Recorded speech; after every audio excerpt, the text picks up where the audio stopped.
அன்பு மலரட்டும், இறையருள் பெருகட்டும். நம்ம ஹங்கர் டூ ஃபிங்கர் சேனலில் இன்றைக்கி ஒரு மீன் குழம்பு ரெசிபி பார்க்க போகிறோம். நிறையா மீன் குழம்பு நம்ம ஏற்கனவே வச்சுருக்கோம், நம்ம சேனலில் இருக்குது. ஃப்ரீயாக இருக்கும்பொழுது நீங்கள் பார்த்துக்குங்க. இதில் என்ன ஸ்பெஷல் அப்படின்னா, நம்ம கருப்பு மண் சட்டியில் அந்த மீன் குழம்பு வைக்க போகிறோம்.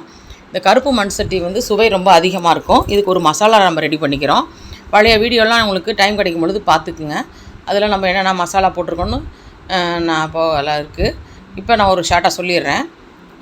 ஒரு கடாயில் எண்ணெய் ஊற்றி மிளகு, ஜீரகம், வெந்தயம்லாம் ஒரு ஸ்பூன் போட்டுட்டு, அதுக்கப்புறம் அதோட சின்ன வெங்காயம், அப்புறம் ஒரு 4 தக்காளி கட் பண்ணி அதோட நல்லா வதக்கிட்டு, மல்லித்தூளையும் சேர்த்து வதக்கிட்டு, அதெல்லாம் ஆறுனதுக்கப்புறம் அதை பேஸ்ட்டாக அரைச்சிக்கணும். அதோட புளி தண்ணியும் சேர்த்து நம்ம இதில் கொதிக்க விடணும்.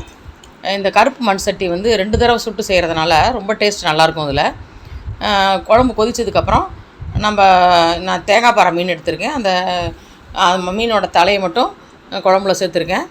தாளிக்கிறதுக்கு ஒரு கடாயில் நல்லெண்ணெய், தேங்காய் எண்ணெய், அப்புறம் கடலெண்ணெய் 3 சேர்த்து தாளிக்கிறேன்.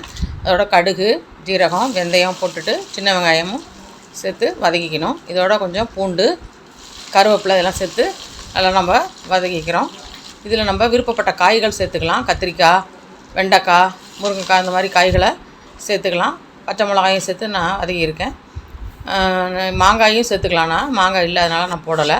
மாங்காய் சேர்த்திங்கன்னா புளி குறைச்சி போட்டுக்குங்க. நம்ம சேனலில் நிறைய மீன் குழம்பு வீடியோஸ் இருக்குது ஃப்ரெண்ட்ஸ். மீன் குழம்பு, மீன் வறுவல் வீடியோஸ்லாம் இருக்குது.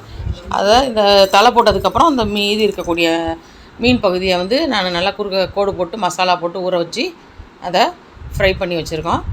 நீங்கள் நிறைய உங்களுக்கு டைம் கிடைக்கும் பொழுது நீங்கள் இந்த வீடியோஸ்லாம் பாருங்கள். நீங்கள் கொடுத்துட்டு வர சப்போர்ட்டுக்கு ரொம்ப நன்றி ஃப்ரெண்ட்ஸ். இந்த மீன் வறுவல் ரொம்ப டேஸ்ட்டாக இருக்கும். இந்த குழம்பும் மீன் வறுவலும் ரொம்ப யம்மியாக இருந்துச்சு. நீங்களும் ட்ரை பண்ணி பாருங்கள். தேங்க்ஸ் ஃபார் வாட்சிங் ஃப்ரெண்ட்ஸ்.